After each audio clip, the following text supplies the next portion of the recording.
अस्सलाम नाज़रीन, मेरा नाम डॉक्टर इनाम दानिश है, मैं कार्डियोलॉजिस्ट हूँ। आज हम जिस टॉपिक पे बात कर रहे हैं ये बहुत ही इंपॉर्टेंट है। ये मेडिकल के सीक्रेट्स हैं जो आम तौर पे पेशेंट को मालूम नहीं होता है कि एक डॉक्टर एक मरीज के बारे में, उसके ट्रीटमेंट के बारे में क्या सोच रहा होता है। एक मुद्दत से ये बहस चली आ रही है कि मेडिसिन या डॉक्टरी साइंस है या आर्ट है।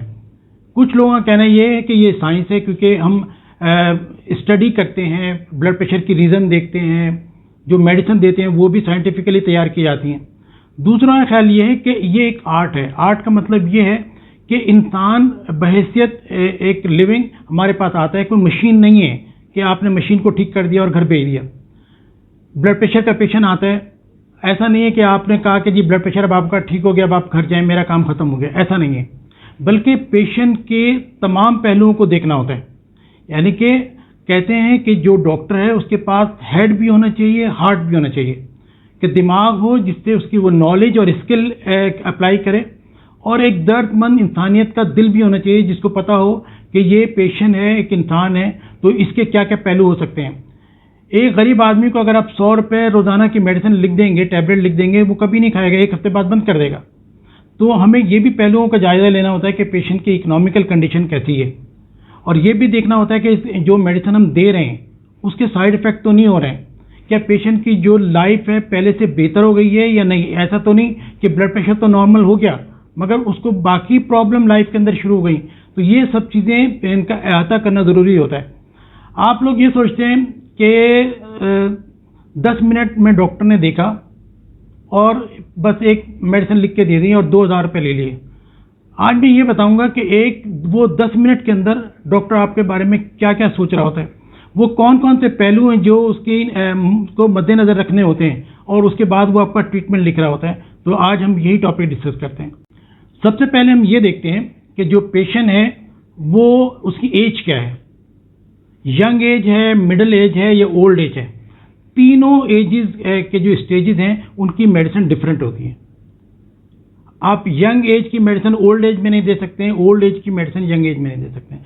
यहाँ पे मैं आपको एक मैसेज ज़रूर देना चाहूँगा कि ये आगे प्रोग्राम करने से पहले, कि अमूमन लोग क्या होता है कि एक आदमी ने मेडिसिन खाई और वो कहता है कि भी मुझे इससे बहुत फ़ायदा हुआ, वो अपने रिलेटिव को भी कहता है कि तुम भी यही खाना शुरू कर दो। ऐसा नहीं है। हर इंसान एक डिफरेंट पेशेंट होता है, उसकी रिक्वायरमेंट बिल्कुल डिफरेंट होती है। तो ये डॉक्टर ही देख के आपको बता सकता है कि आपके लिए कौन सी मेडिसिन सूटेबल है। तो हम देखते हैं कि एज क्या है पेशेंट की, फिर सेक्स क्या है, औरतों के लिए कौन सी मेडिसिन बेहतर है, मर्दों के लिए कौन सी मेडिसिन बेहतर है। मर्दों में सेक्सुअल डिस्फंक्शन के बहुत चांसेस होते हैं ब्लड प्रेशर की मेडिसिन, इसलिए खासतौर पे एहतियात करनी पड़ती है कि मर्द है और एडल्ट है तो उसको कौन कौन सी मेडिसिन नहीं देनी। इसी तरीके से हम पल्स देखते हैं, पेशेंट की नब्ज देखते हैं कि किसी की हार्ट बीट ज़्यादा होती है तो उसको वो मेडिसिन देते हैं जिससे हार्ट बीट कम हो जाए, और किसी की हार्ट बीट स्लो चल रही होती है उसको वो मेडिसिन दें कि ब्लड प्रेशर भी कंट्रोल हो जाए और हार्ट बीट उसकी बेहतर हो जाए।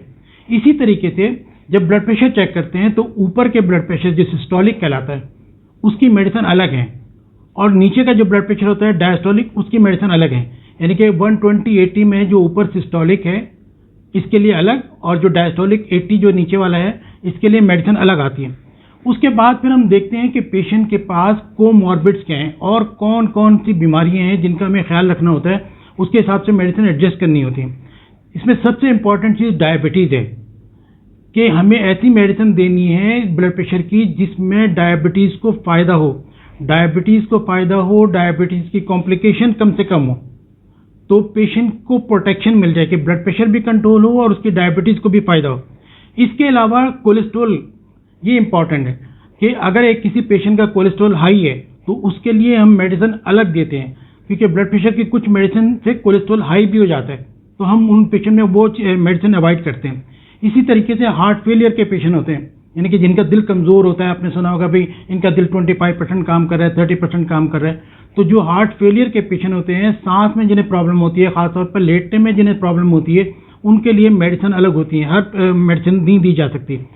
इस्केमिक हार्ट डिजीज, कोरोना, जिनको एंजाइना या हार्ट अटैक हो चुका है या एंजियोप्लास्टी हो चुकी है या बाईपास हो चुका है, उनके लिए मेडिसिन डिफरेंट होती हैं। तो हर पेशेंट को एक ही जैसी मेडिसिन नहीं दी जा सकती। जिनको फालिज हो गया पहले से उनके लिए मेडिसिन अलग हैं ब्लड प्रेशर की। इसी तरीके से अब ये डिसाइड करते हैं कि पेशेंट को एक मेडिसिन देनी है, 2 देनी है, 3 देनी है। कभी ऐसा होता है कि कॉम्बिनेशन देना होता है, कभी ऐसा होता है कि सिंगल मेडिसिन हम दे रहे होते हैं। फिर ये देखना होता है कि पेशेंट ने जो पहले मेडिसिन ली है उनका इफेक्ट क्या हुआ है।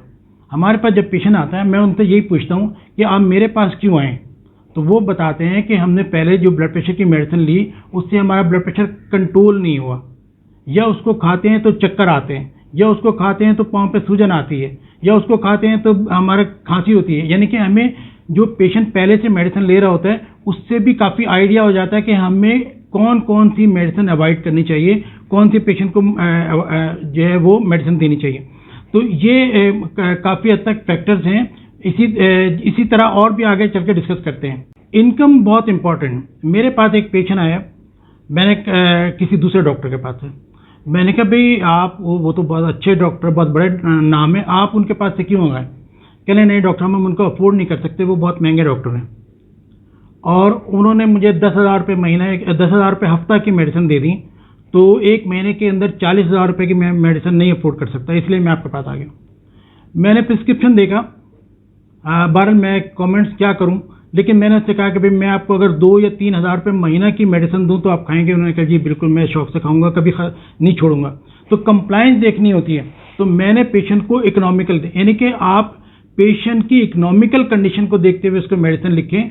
अमीर आदमी को सस्ती मेडिसिन लिखेंगे वो कभी इसको कंसिडर नहीं करेगा, वो कहेगा ये तो बहुत ही सस्ती है, इसका तो ये तो दवाएं काम ही नहीं करेंगी। और गरीब आदमी को आप महंगी मेडिसिन लिखेंगे वो खाएगा नहीं, छोड़ देगा चंद दिन बाद कि भाई मैं अफोर्ड नहीं कर सकता, मैं ये मेडिसिन नहीं ले सकता। इसी तरीके से ये देखना होता है कि यंग एज है कि प्रेगनेंसी है कि नहीं।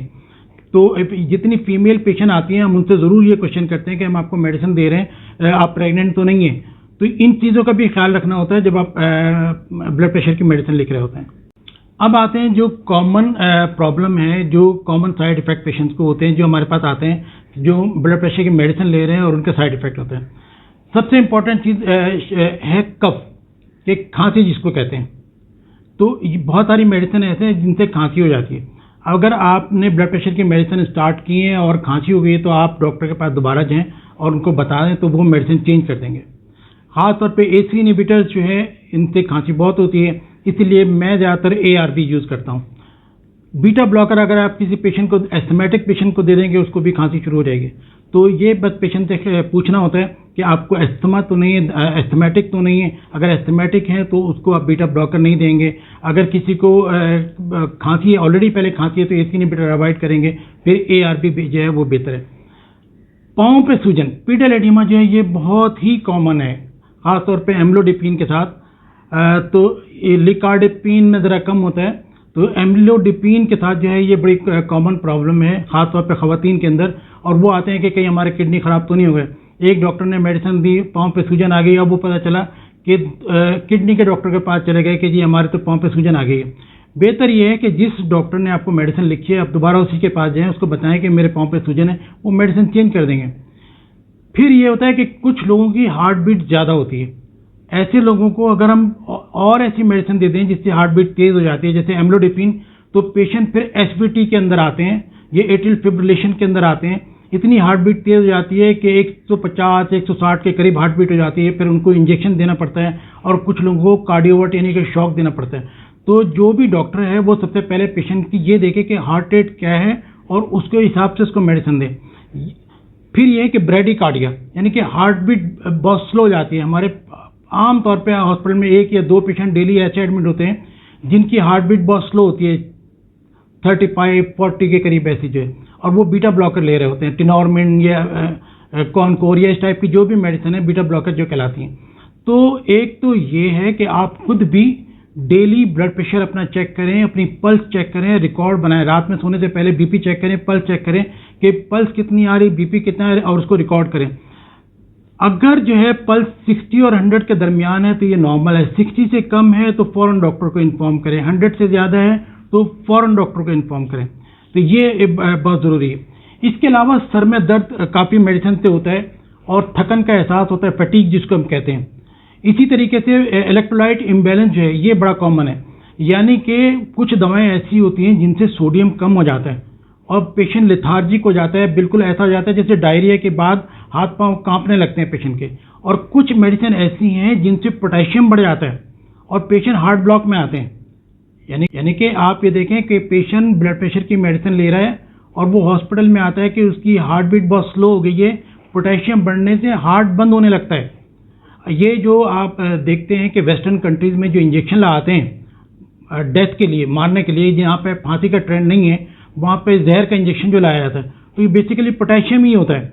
अगर पोटेशियम जो है वो इंजेक्टेबल किसी को फौरन दे दें तो उसी वक्त डेथ हो जाती है।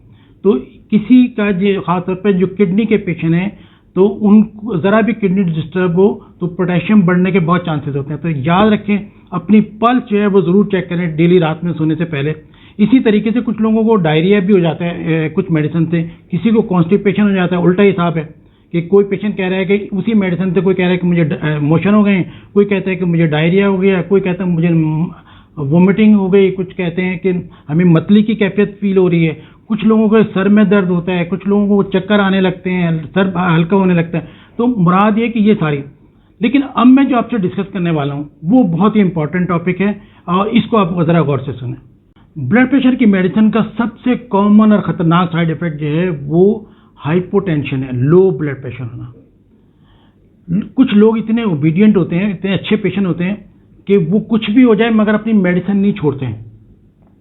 यानी कि बुखार हो गया, उसमें आदमी का खाने को दिल ही नहीं चाह रहा होता है, मोशन हो गया, उसके अंदर जिस्म में से पानी निकल गया, तो वो अपनी मेडिसिन ज़रूर खाते हैं, जिसकी वजह से ब्लड प्रेशर लो होने के चांसेस हैं। याद रखें, मैं फिर कहता हूं कि डेली अपना रात में सोने से पहले ब्लड प्रेशर चेक करें अगर आप ब्लड प्रेशर की मेडिसिन खा रहे हैं, क्योंकि हमारी जो condition day to day change होती है। अगर आज फीवर है तो मतली की कैफियत है, कुछ नहीं खाया, मेडिसिन खा ली, बीपी लो हो गया। आज मोशन हो गए, आप डिहाइड्रेशन हो गई, गर्मी ज़्यादा है, पसीना ज़्यादा आ रहा है, तो ये जो है। अच्छा, इसी हवाले से मैं एक और आपको बात बताऊं कि गर्मी में ब्लड प्रेशर कम होता है, सर्दी में ब्लड प्रेशर ज़्यादा होता है। अभी जैसे सर्दी का मौसम है, हमारे पास ब्लड प्रेशर के पेशेंट बढ़ गए हैं। वो हैरान होते हैं कि डॉक्टर साहब गर्मी में ये दवाएं, यानी कि पिछले चंद महीने से ये दवाएं तो ठीक हो रही थी, अचानक ही हमारा ब्लड प्रेशर बढ़ गया। तो उन्हें नहीं मालूम कि ये मौसम की चेंजेस हैं। तो यही वजह है कि सर्दी की मेडिसिन अलग होती हैं, गर्मी की मेडिसिन अलग होती हैं। मैं हर पेशेंट को 2 महीने बाद कॉल करता हूँ और उसके सारे टेस्ट करा लेता हूँ, खासतौर पे इलेक्ट्रोलाइट चेक कराता हूँ, सोडियम, पोटेशियम और क्रिएटिनिन जो है, यानी कि यूसी, यूरिया क्रिएटिन, इलेक्ट्रोलाइट्स, मैं सब पेशेंट के कराता हूँ हर 2 महीने के बाद। जो आप भी करवाएं कि अगर आप ब्लड प्रेशर की मेडिसिन ले रहे हैं तो यूसीई कराने के बाद किसी डॉक्टर को दिखाएं, ताकि पता चल जाए कि क्रिएटिनिन को किडनी को कोई नुकसान तो नहीं पहुंचा। क्योंकि बहुत सारी मेडिसिन है जो किडनी और ख़राब हो जाती हैं। अगर किसी का बॉर्डर लाइन किडनी भी ख़राब है, ब्लड प्रेशर की कुछ मेडिसिन है जिनसे और ज़्यादा किडनी ख़राब हो जाती हैं, तो उनको मेडिसिन अलग देनी पड़ती है। जो किडनी के पेशेंट हैं उनके लिए मेडिसिन अलग आती है कि किडनी को नुकसान ना पहुँचे। तो कहने का मकसद ये कि सर्दी की मेडिसिन अलग है, गर्मी की मेडिसिन है, ये ख़ासतौर पर ख्याल रखें कि डिहाइड्रेशन वगैरह की वजह से, और अपना वो चेक करें। अब इसका तरीका क्या है कि लो ब्लड प्रेशर से कैसे बचाएं, क्योंकि जब भी ब्लड प्रेशर लो होता है तो इंसान को चक्कर आने लगते हैं और कुछ लोग तो गिर भी जाते हैं, यानी कि चोट लग जाती है उनको, ख़ासतौर पे ओल्ड एज के अंदर जो, और डायबिटिक पेशेंट हो, ओल्ड एज के अंदर हो, उनका ब्लड प्रेशर काफ़ी लो होता है। अच्छा, कुछ लोग अकेले होते हैं घर में, वो गिर जाते हैं, वॉशरूम में गिर जाते हैं। इसका तरीका मैंने जो किया है, मैं अपनी जो प्रैक्टिस से जो मैंने एक चीज़ नोट की है, मैं अपने पेशेंट को ब्लड प्रेशर की दवाएं 2 में डिवाइड कर देता हूँ, एक सुबह की और एक रात की। रात की मेडिसिन में मैं पेशेंट से कहता हूँ कि आप सबसे पहले अपना ब्लड प्रेशर चेक करें और उसके हिसाब से मेडिसिन ले लें। कि अगर ब्लड प्रेशर नॉर्मल है तो जो मैंने एक टैबलेट दी है वो ही लें, ब्लड प्रेशर ज़रा कम है तो उसको आधी कर दें, और ब्लड प्रेशर ज़्यादा कम है, आपको चक्कर आ रहे हैं तो उस दिन ना लें, और अगर ब्लड प्रेशर ज़्यादा है तो आप उसको डबल कर दें। यानी कि आप खुद से ब्लड प्रेशर को अपने मैनेज करें, क्योंकि ये ज़िंदगी भर का मामला है। तो रात में की टैबलेट लेने से पहले अपना बीपी चेक कर लें और देख लें कि आपको एक टैबलेट लेनी है, 2 लेनी है, आधी लेनी है या नहीं लेनी। तो इस तरीके से लो ब्लड प्रेशर से आप बच सकते हैं। अब एंड में मैं सबसे इंपॉर्टेंट बात करने जा रहा हूँ और वो है पोस्चरल हाइपोटेंशन। देखिए, नॉर्मली क्या होता है, जब हम बैठे हुए ब्लड प्रेशर चेक करते हैं तो एक ब्लड प्रेशर होता है, जब हम खड़े होते हैं तो हमारा ब्लड प्रेशर बढ़ जाता है।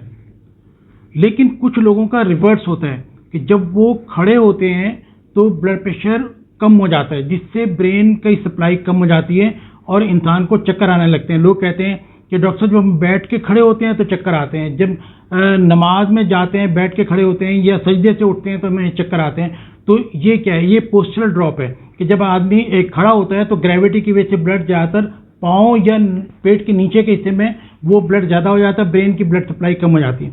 ये अमूमन किन में होता है? एक तो डायबिटिक पेशेंट में ज़्यादा होता है, ओल्ड पेशेंट में जो एल्डरली हैं उनमें ज़्यादा होता है, और कुछ दवाएं ऐसी हैं जो ख़ास तौर पर डाययूरेटिक्स कहलाती हैं, जो कि पेशाब आवर दवाएं होती हैं, तो उन लोगों को ज़्यादा होता है। या बीटा ब्लॉकर जैसे टिनॉर्मिन लेते हैं, या अल्फा ब्लॉकर जैसे कि प्रोस्टेट की मेडिसिन है, टेम्सोलिन जो लेते हैं पेशेंट, तो ये वो कैटेगरी है जिसमें सबसे ज़्यादा पोस्चरल हाइपरटेंशन के चांसेस होते हैं। अमूमन मैं ये करता हूँ, ओल्ड पेशेंट जितने भी हैं उनको बिठा के भी ब्लड प्रेशर चेक करता हूँ, खड़ा हो करके भी ब्लड प्रेशर चेक करता हूँ। 2 मिनट खड़ा रहें, पेशेंट से पहले बीपी चेक करें बिठा के, उसके बाद उसे कहें कि 2 मिनट के लिए खड़े हो जाएं, फिर खड़े होने के बाद ब्लड प्रेशर चेक करें। अगर खड़े होने के ऊपर 2 मिनट के बाद ब्लड प्रेशर नॉर्मल है या हाई है तो ये सही है, लेकिन अगर ब्लड प्रेशर लो हो गया है तो इसका मतलब ये है कि पोस्चरल ड्रॉप। वो लोग जो नमक बंद कर देते हैं उनको ये प्रॉब्लम ज़्यादा होती है। याद रखें कि जो 2 टाइम का खाना आप खाते हैं उसमें नमक कम करने की ज़रूरत नहीं है, सिर्फ एक्स्ट्रा नमक, वो जो निमको है या समोसे हैं, पकोड़े हैं, दही बड़े हैं, इस टाइप की चीज़ें, वो उनमें नमक ज़्यादा डलता है। आप जो डॉक्टर कहते हैं कि ज़रा नमक कम करें, लोग शाह से ज़्यादा शाह के वफादार होते हैं और बिल्कुल नमक बंद कर देते हैं और फिर लड़खड़ा रहे होते हैं, उनको पोस्चरल ड्रॉप हो रहा होता है, बीपी कम हो रहा होता है। तो ये एक एहतियात करें। तो अच्छा, अब मसला क्या आ जाता है, जिनको पोस्चरल हाइपरटेंशन है, अगर उनको हम बिठा के बीपी चेक करते हैं तो बीपी हाई होता है, और खड़ा करते हैं तो बीपी लो होता है। ब्लड प्रेशर की दवाएं देंगे तो वो और उनको चक्कर आने शुरू हो जाएंगे, और अगर ब्लड प्रेशर की दवा नहीं देंगे तो उनका ब्लड प्रेशर हाई हो जाता है। तो यहाँ मुश्किल बड़ी फंस जाती है। तो हम ये देख लेते हैं कि पेशेंट के कोई और कोमॉर्बिड तो नहीं है, वो डिप्रेशन की मेडिसिन तो नहीं ले रहा है, और उसकी मेडिसिन चेंज करने की कोशिश करते हैं। इसमें नमक की कमी देख लेते हैं, नमक की कमी अगर है उसको पूरा करते हैं ब्लड प्रेशर की मेडिसिन के हिसाब से। और अगर कुछ भी ना हो तो फिर ये करते हैं कि एक बेल्ट आती है जो अमूमन एब्डोमिनल बेल्ट होती है, जो पेट कम करने की बेल्ट होती है, इसको एब्डोमिनल बाइंडर कहते हैं, क्योंकि ज़्यादातर ब्लड जो है वो या तो पाँव में या पेट के नीचे के हिस्से पे वो जमा होता है। तो अगर ये लोग एब्डोमिनल बेल्ट बांध लें, आम मेडिकल स्टोर पे मिल जाती है, तो भी इनको पोस्चरल ड्रॉप नहीं होगा। इस तरह पाँव में स्टॉकिंग आती हैं, सॉक्स आते हैं, टाइट सॉक्स जो होते हैं, ये पहन लें तो इनको भी वो होगा। याद रखिए, मेडिकल प्रैक्टिस में मोस्टली ओल्ड पेशेंट होते हैं और खासतौर पे हार्ट के पेशेंट होते हैं, और ये बहुत ही कॉमन प्रॉब्लम है।